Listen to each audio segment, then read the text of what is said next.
Hi, this is Ann with Graphic Design How To, and today is Passive Income Graphic Design, Stock Vectors and Photos Part 4. For you vector artists out there, we'll go over how to set up your files in Illustrator. I'll give you a little checklist that I use to make sure I don't have any mistakes in my files before I send them off to the review team.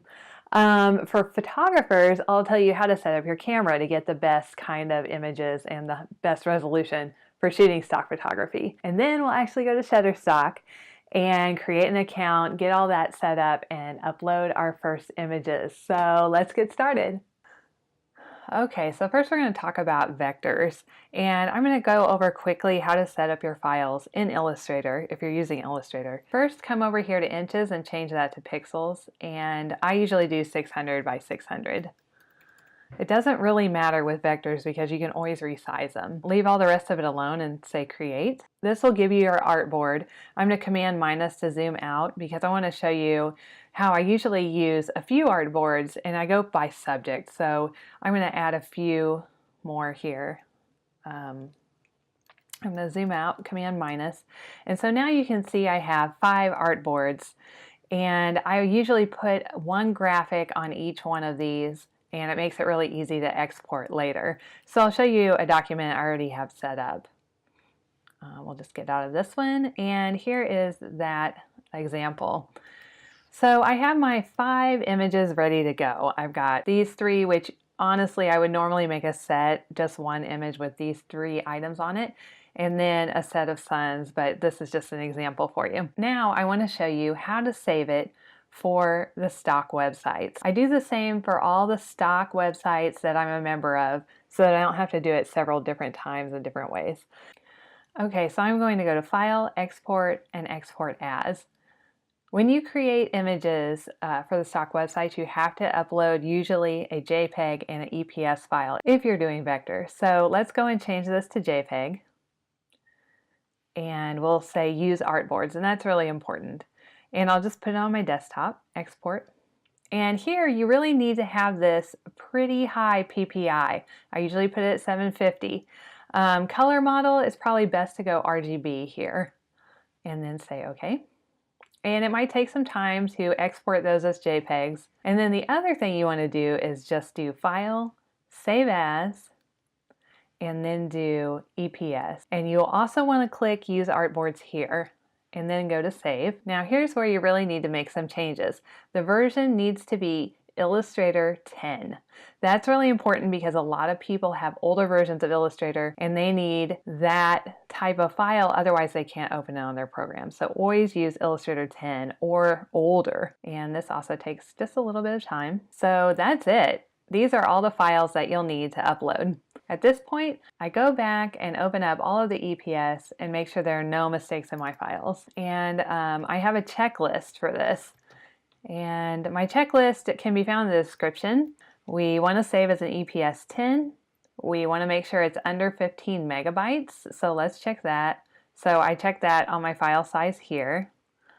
Okay, everything is pretty small.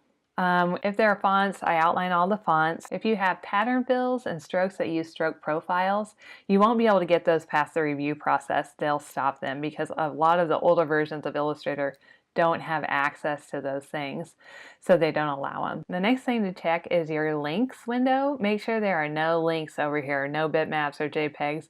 Sometimes with really crazy images, they automatically save as bitmaps sometimes. Very strange, but just make sure none of that is in there. Go ahead and unlock all your layers and your sub layers. Usually I don't lock things within the layers, but I do use Command 2 a lot, which is lock whatever you have selected. And it kind of does the same thing, but you can just hit Option Command 2 to unlock everything.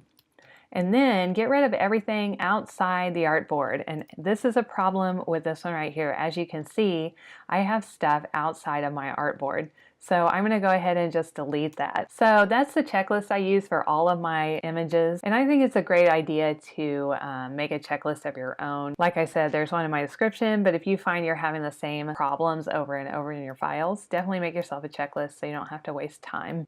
And now let's switch over to what file size to set your camera on. Now with photos, you're going to want to use Camera Raw or Camera Raw plus JPEG because that will give you the best quality photo. Also, it'll help you to edit the images really easily, so that is a good thing. One thing to remember with photos, it is totally okay to edit them in Photoshop to make them look better. And they really expect you to do that because they don't want images that don't look, as good as they could be. So they want you to edit them, upload in Camera Raw to get the best effect. You can do that with your DSLR camera settings. And then when you upload, all you need to have to upload to the sites is a very high quality JPEG.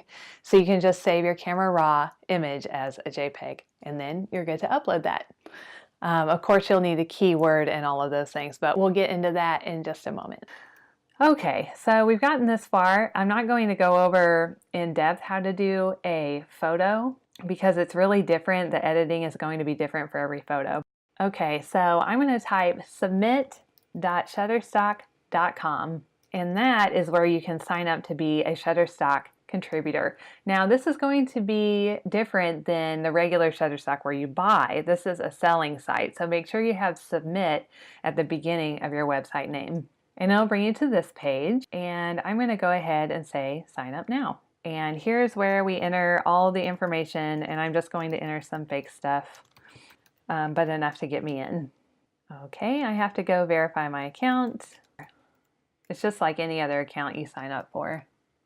All right, and here's the email, and you'll have to click to verify, of course. And now we have to go through and sign up everything else. I'm just going to put a bunch of fake stuff in here. Hopefully they don't get too mad at me. And then you'll have to upload your identification. This can be your passport, driver's license, or just a state ID. So I'm just going to choose a random file. We'll pick one of these. Okay, my identification has been successfully uploaded, so I'll click continue. And now we can upload images. So just click that button. This is just a pop-up saying, as a new contributor, you can submit up to 10 images. And then once your first one goes through, you can submit as many as you want. So it also talks about what to do if you have people or landmarks in your work. You have to be careful about that. You have to have releases for those. And then if you're doing vectors, you have to put a JPEG with your EPS file. And that's why we did that. So I'll say got it. And we'll go ahead and upload our images. Just going to grab all of them. The EPS and JPEG have to have the exact same name, so be very careful of that. That might be why something is getting stuck. I'm just going to grab everything and drop them here. And it takes a little bit of time for them to load. And you need to wait until the bar is all the way across everything. Don't push next yet. So depending on your internet speed, it might be something where you want to leave and come back and see if they've uploaded. For me, it takes a while. Okay, it looks like everything has gone completely through, so I'll hit next. Okay, and now this part is where you can go ahead and actually submit things. One thing about Shutterstock that makes it nice, you can hold Shift or Command and select different ones if they are going to have really similar keywords. So you have some keyword suggestions down here, and these are looking pretty good, really. So I'm going to add all of those. And I'll also add trophy, award, medal, icon, ribbon. So we have 19 out of 50. You have 50 to fill out. In my experience, the more the better, as long as they're very relevant to the image. So if you only have 20, like I do, 20 relevant words that match these images, only put 20. Okay, and then we'll go up here to save. And then the suns, I will, oh wait, I'm going to deselect everything here and then just select the suns. I hold Command to select two things. Okay, and their suggestions here look pretty good too. I'm going to add sun, sunny, hot, bright, and sunshiny. Okay, and that gives me 20, and I think I'm fine with that. Now you want to fill out category also. So for this category, I think it's probably nature, and I'll save that. And then I'll deselect those, and then multi-select and select all. And I'm really ready to upload right now. There's nothing else I need to do. If you click more options, if you've had these rejected in the past, you can leave notes for your reviewer.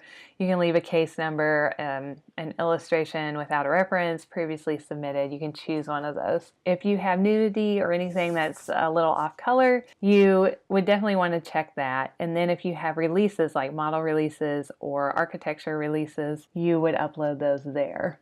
But since I do vectors, I hardly ever have releases. Okay, and so I think I'm ready to go, and I'll go ahead and hit submit. And it's asking me to review, and these look good, so I'll submit 5. Now, these will probably all get rejected because my ID that I uploaded wasn't real and stuff like that, so that's a good thing. But you'll know probably within a week whether you pass their test, and hopefully you'll get on and you'll start making money. If you watched this video and you actually uploaded something to Shutterstock, please let me know if you're accepted or denied and why, or if you're having any trouble with any part of this. I would love to know in the comments section below. Thanks, guys.